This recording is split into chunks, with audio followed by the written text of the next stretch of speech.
Halo, perkenalkan nama saya Rahma Putri Andini dengan NIM 240906046.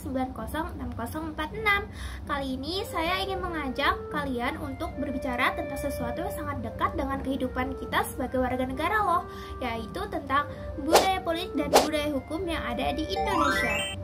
Pertama-tama, mari kita pahami dulu apa itu budaya politik dan budaya hukum. Budaya politik adalah pola perilaku, sikap, nilai-nilai masyarakat terhadap kekuasaan ataupun politik. Sementara itu, budaya hukum adalah cara masyarakat menghormati, memahami, dan menjalankan hukum dalam kehidupan sehari-hari. Kedua budaya ini seharusnya berjalan selaras untuk menciptakan negara yang kuat dan berkeadilan. Namun, apakah realitanya sudah seperti itu? Belum tentu. Mari kita lihat fenomena yang sering terjadi. Dalam budaya politik, kita masih sering melihat praktik politik transaksional, di mana kepentingan pribadi atau kelompok tertentu seringkali mengesampingkan kepentingan rakyat. Hal ini menciptakan ketidakpercayaan publik terhadap para pemimpin dan lembaga negara. Dari sisi budaya hukum, situasinya juga tidak jauh berbeda loh.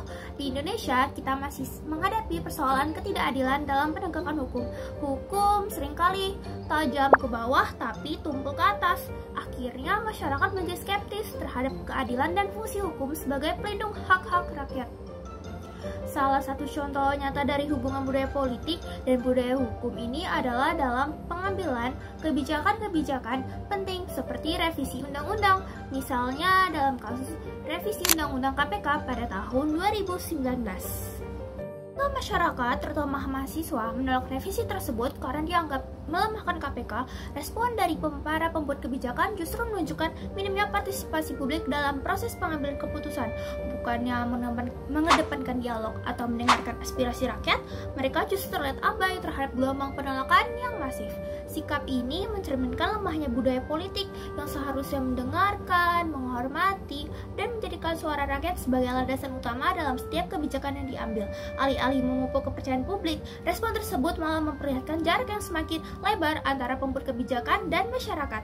Dari sisi budaya hukum, revisi itu juga mencerminkan masalah besar yang lebih mendalam. Bagaimana mungkin hukum yang seharusnya menjadi instrumen untuk memperkuat lembaga anti korupsi justru dinilai melemahkannya? Ini menimbulkan pertanyaan serius tentang integritas proses legislasi di Indonesia. Apakah hukum benar-benar dibuat untuk melayani kepentingan rakyat atau hanya menjadi alat legitimasi bagi segelintir elit untuk melanggengkan kekuasaan mereka? Fenomena ini sekaligus menunjukkan betapa lemahnya fondasi keadilan dalam sistem hukum kita yang seharusnya berfungsi melindungi kepentingan masyarakat luas, bukan malah menciptakan celah untuk menguntungkan pihak tertentu. Di balik itu semua, ada harapan.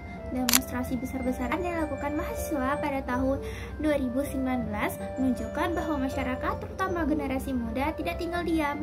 Kita sadar bahwa budaya politik dan budaya hukum yang sehat tidak akan terwujud tanpa adanya partisipasi aktif dari kita semua. Jadi, tugas kita tuh bukan hanya memahami budaya politik dan budaya hukum, tapi kita juga bisa ikut berkontribusi dalam memperbaikinya loh. Sebagai generasi muda, kita harus terus mengawal kebijakan bersuara saat ada ketidakadilan dan memastikan bahwa hukum dan politik benar-benar menjadi alat untuk menciptakan keadilan bagi semuanya. Terima kasih ya telah mendengarkan. Semoga ini bisa menjadi pengingat bahwa kita juga memiliki peran dalam membangun Indonesia yang lebih baik.